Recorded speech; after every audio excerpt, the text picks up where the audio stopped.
Now, we need to understand who was the origin of revolt. Who was the first one to say that a prophet of Allah is a bashar?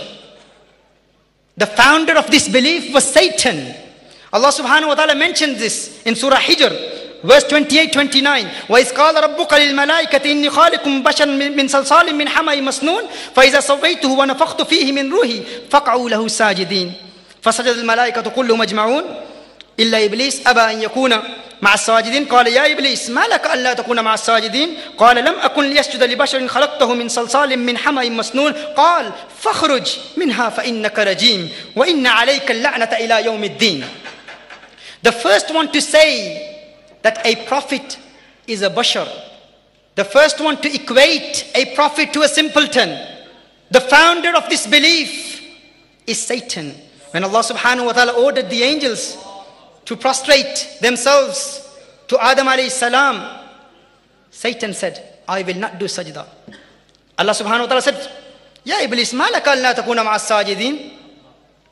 Iblis, tu kyun nahi sajda karta? Tujhe kya ho gaya hai? قال لم أكن لأسجد لبشر خلقته من صلصال من حمأ مسنون. He said, I am not one to prostrate myself to a bashar whom you created from sounding clay and molded into shape. So who was the first one to call a prophet a man, a bashar? It was Satan. And after Satan, this practice continued with other disbelievers. They insulted the prophets. Allah subhanahu wa ta'ala mentions this in the Quran. And take note, Surah Hud, verse 27. مَا نَرَاكَ إِلَّا بَشَرٌ مِثْلَنَا. We see you as a man like us. The chiefs of the nation of Nuh alayhi salam said to Nuh alayhi salam, these were non-Muslims, these were disbelievers, these were the kuffar who insulted Nuh alayhi salam. What did they say? مَا نَرَاكَ إِلَّا بَشَرٌ مِثْلَنَا. We do not see you but as a bashar like us. Surah Mu'minun, verse 33. مَا هَذَا إِلَّا بَشَرٌ مِثْلُكُمْ يَأْكُلُ مِمَّا تَأْكُلُونَ مِنْهُ وَيَشْرَبُ مِمَّا تَشْرَبُونَ. Again, the common statement that is made today, the Prophet of Allah, he eats like us, he drinks like us, he got married the way we got married. His marital status is like our marital status. There is no difference between the Prophet of Allah and us. This was a statement made by the kuffar. Surah Mu'minun, verse 33. Surah Shu'ara, verse 154. The chiefs of the nation of Shu'aib alayhi salam said, وَمَا أَنْتَ إِلَّا بَشَرٌ مِثْلُنَا. You are not but a man like us. Also, Surah Anbiya, verse 3. وَأَسَرُّ النَّجْوَى الَّذِينَ ظَلَمُوا هَلْ هَذَا إِلَّا بَشَرٌ مِثْلُكُمْ. And the unjust counseled amongst them secretively that who is this? He is only a man like you.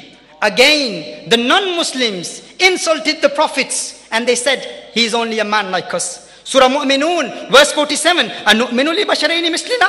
Pharaoh said this to Musa alayhi salam and Harun alayhi salam, that shall I believe in someone who is only a man like us? Shall we believe in someone who is only a man like us? Surah Yasin, قَالُوا مَا أَنْتُمْ إِلَّا بَشَرٌ مِثْلُنَا. The kuffar said this to a prophet, you are not but a man like us. Surah Mudassir, إِنْ هَذَا إِلَّا قَوْلُ الْبَشَرِ. Surah Mudassir, verse 25. إِنْ هَذَا إِلَّا قَوْلُ الْبَشَرِ. Walid said this about Rasulullah sallallahu alayhi wa sallam, that the Prophet of Allah sallallahu alayhi wa sallam's statement, the qawl of Rasulullah sallallahu alayhi wa sallam is only a qawl of bashar. And Allah subhanahu wa ta'ala said, سَأُصْلِيهِ السَّقَرُ وَمَا أَدْرَاكَ مَا سَقَرُ لَا تُبْكِي وَلَا تَذَرُ لَوَّاحَةٌ لِلْبَشَرِ. You are calling my beloved a bashar? Allah subhanahu wa ta'ala فرمایا, قاضی بیداوی کی عبارت آپ کو بیان کر کے بتا چکا ہوں, لِأَنَّهُمْ سُمُّوا بَشَرًا كَمَا سُمِّيَ الْجِنُّ جِنًّا لِاجْتِنَانِهِمْ. قاضی بیداوی نے اس کی وضاحت کی اور اسی کی وضاحت کو مد نظر رکھتے ہوئے بشر کی تعریف کو اپنے ذہن میں رکھیں. بشر کیا ہے؟ اللہ تعالیٰ ارشاد فرماتا ہے, میرے محبوب کو بشر کہنے والے, میرے محبوب کی توہین کرتے ہوئے بشر کہنے والے, تجھے میں سقر میں گراؤں گا, جہنم میں جلاؤں گا, اور تو کیا جانے سقر کیا ہے. فرمایا لواحۃ للبشر, تیری کھال اتاری جائے گی. محبوب کو بشر کہنے والے, ہم بشر مانتے ہیں, بشریت کا انکار نہیں ہے, لیکن بشریت پر اصرار اور بشریت کا تکرار اور بشریت پر بیان کرنا اور بشر کی رٹ لگانا، اس کو فتاوی ہندیہ والوں نے کہا ہے کہ اگر توہین کی نیت سے کہو گے تو کفر ہے۔ خیر الدین نملی نے بھی یہی کہا ہے۔ جب اس بات کی وضاحت ہو چکی کہ اس فتنے کی ابتدا شیطان نے کی تھی، اور پھر شیطان کے بعد انبیاء کو بشر کہنا یہ غیر مسلموں کا طریقہ رہا ہے، تو آج کی اس محفل میں آخر میں، چونکہ میں نے چند اور مزید کلمات بیان کرنے تھے انگلش میں تفسیر کی روح سے، لیکن میں اس کو مختصر کرتے ہوئے چونکہ وقت کافی ہو چکا ہے، صرف اتنا عرض کرنا چاہوں گا کہ وہ لوگ جو انبیاء کرام علی نبینا وعلیہ الصلوۃ والتسلیم کو بشر کہتے ہیں اور اپنی مثل کہتے ہیں کہ انبیاء ہماری مثل ہیں، میں آپ سے یہ پوچھنا چاہتا ہوں کہ آج جب لوگ کہہ دیا کرتے ہیں بڑی اونت اور نخوت سے، بغیر کسی ہچکچاہٹ کے، انبیاء ہماری طرح بشر ہیں، ہماری مثل ہیں، ان میں اور ہم میں کوئی فرق نہیں۔ جب ڈنمارک میں حضور اکرم صلی اللہ علیہ وآلہ وسلم کے توہین آمیز خاکے بنائے گئے تھے، رسالت مآب صلی اللہ علیہ وآلہ وسلم کی توہین کی گئی تھی، میرے آقا صلی اللہ علیہ وسلم کی تصویریں بنائی گئی تھی، the Prophet of Allah صلی اللہ علیہ وآلہ وسلم was depicted by the enemies of Islam۔ اس وقت ہم کو بڑی تکلیف ہوئی تھی۔ کیوں تکلیف ہوئی تھی؟ ہزاروں کی تعداد میں ہم لندن میں جمع ہوئے تھے۔ کیوں جمع ہوئے تھے آپ جانتے ہیں؟ فقط اس لیے کہ کسی نے حضور کی مثل بنائی ہے، کسی نے حضور کی مثل بنائی ہے، حضور کی مثل بنائی ہے۔ دیکھیے تصویر کو بھی مثل کہتے ہیں، تصویر بھی مثل ہے، تمثال، تماثیل، مجسمے، کسی نے حضور کی مثل بنائی تھی۔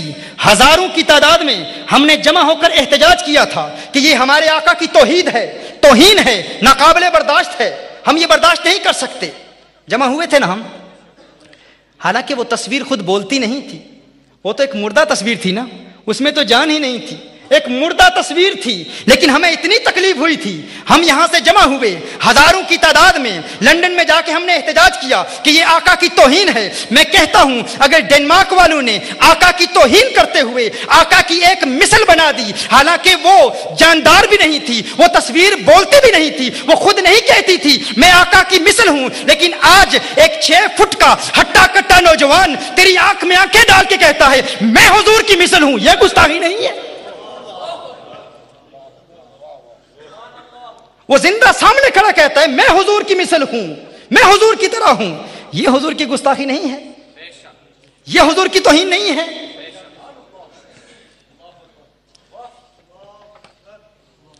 لیکن ہم نے دیکھا ہے، خدا کی قسم ہم نے مشاہدہ کیا ہے، وہ لوگ کہ جنہوں نے ان دین دشمن طاقتوں کے لیے، ان دین دشمن عناصر کے لیے رستے ہموار کیے، پہلے انہوں نے کہا حضور ہماری طرح، ہم حضور کی طرح، ہم میں اور حضور میں فرق کیا۔ جب اغیار نے دیکھا، جب دین دشمن طاقتوں نے دیکھا، جب دین دشمن عناصر نے دیکھا کہ یہ ایک نام نہاد مسلمان جو دعویٰ کر رہا ہے کہ مجھ میں اور مصطفیٰ میں فرق نہیں، مصطفیٰ میری طرح، میں مصطفیٰ کی طرح، میں بھی کھاتا ہوں وہ بھی کھاتے ہیں، میں بھی پیتا ہوں وہ بھی پیتے ہیں، میں نے بھی نکاح کیا انہوں نے بھی نکاح کیا، ان کی بھی اولاد میری بھی اولاد، مجھ میں اور مصطفیٰ میں فرق کیا، مجھ میں اور مصطفیٰ میں حد امتیاز کیا، مجھ میں اور مصطفیٰ کریم میں فرق کیا ہے۔ جب دین دشمن طاقتوں نے دیکھا کہ ایک کلمہ پڑھنے والا کہہ رہا ہے کہ میں مصطفیٰ کی طرح ہوں، مصطفیٰ میری طرح ہیں، تو انہوں نے کہا اگر تیری تصویر بنائی جائے تو بنائی جا سکتی ہے، تو پھر اگر تجھ میں اور مصطفیٰ کریم میں فرق نہیں ہے، اگر تجھ میں اور مصطفیٰ کریم کی ذات میں کوئی فرق نہیں ہے تو تیری تصویر بنائی جا سکتی ہے تو ان کی بھی بنائی جا سکتی ہے۔ انہوں نے حضور اکرم صلی اللہ علیہ وسلم کی بھی تصویر بنا دی۔ این اسی طرح ہم نے مشاہدہ کیا، ہم نے دیکھا ایک فرد کے پاس کچھ دین دشمن طاقتوں کی انہی گستاخوں کی کتابیں گئی، اس نے کتابوں کا مطالعہ کیا، اس نے دیکھا کہ گستاخ کہہ رہا ہے کہ حضور ہماری طرح، ہم حضور کی طرح۔ اس کے ذہن میں یہ خیال گزرا اگر حضور میری طرح ہیں، میں حضور کی طرح ہوں۔ پاکستان کا گستاخ تھا، اس نے کتابوں کا مطالعہ کیا، دیکھا ارے حضور میں اور مجھ میں کوئی فرق ہی نہیں ہے، اگر میں حضور کی طرح ہوں، حضور میری طرح ہیں۔ عالم دین کہہ رہا ہے، قرآن کی آیتیں پڑھ کر کہہ رہا ہے، آیات قرآنیہ کو پیش کر کے کہہ رہا ہے، قل انما انا بشر مثلکم کی باطل تعویلات بیان کر کے کہہ رہا ہے کہ میں حضور کی طرح، حضور میری طرح، مجھ میں اور حضور میں کوئی فرق نہیں، تو اس کے ذہن میں بھی یہ خیال گزرا ہوگا نا، اگر مجھ میں اور حضور میں کوئی فرق نہیں، کوئی مجھے گالی دے اسے سزائے موت نہیں دی جاتی، کوئی مصطفیٰ کو گالی دے اسے سزائے موت کیوں دی جاتی ہے؟ پاکستان تھا نا، اسے بھی خیال گزرا ہوگا نا، اگر کوئی مجھے گالی دے اسے سزائے موت نہیں دی جاتی، اگر کوئی مصطفیٰ کو گالی دے اسے سزائے موت کیوں دی جاتی ہے؟ اس کے ذہن میں یہ خیال گزرا، سوچ میں پڑ گیا، ارے یہ کہاں کا انصاف ہے، میرے گستاخ کی سزا موت نہیں، مصطفیٰ کے گستاخ کی سزا موت ہے، فرق کیا ہے مجھ میں اور مصطفیٰ کریم میں؟ فرق کیا ہے؟ اگر فرق نہیں ہے تو سزاؤں میں فرق کیوں ہے؟ اگر فرق نہیں ہے، وہ فرق جاننا چاہتا تھا نا، وہ فرق جاننا چاہتا تھا، فرق پیش کرنا چاہتا تھا، فرق بیان کرنا چاہتا تھا، امتیاز کرنا چاہتا تھا، حد امتیاز تلاش کر رہا تھا، حد امتیاز تلاش کر رہا تھا۔ ایک خوبصورت جملہ میرے ذہن میں آ رہا ہے، خوبصورت آمد ہو رہی ہے، کھول لیجئے گا دریچہ ذہن، ایک جملہ بھیج رہا ہوں، دیکھتا ہوں کون سنبھالتا ہے خانہ ادراک میں۔ ایک جملہ بھیج رہا ہوں، وہ کیا کرنا چاہتا تھا؟ حد امتیاز تلاش کرنا چاہتا تھا، فرق پیش کرنا چاہتا تھا۔ فرق کیا ہے مجھ میں اور مصطفیٰ میں؟ فرق کیا ہے مجھ میں اور مصطفیٰ میں؟ امتیاز کرنا چاہتا تھا۔ سنا ہے کسی نامی شخص نے حد امتیاز بتا دی، فرق بتا دیا، مصطفیٰ میں اور تجھ میں فرق کیا ہے؟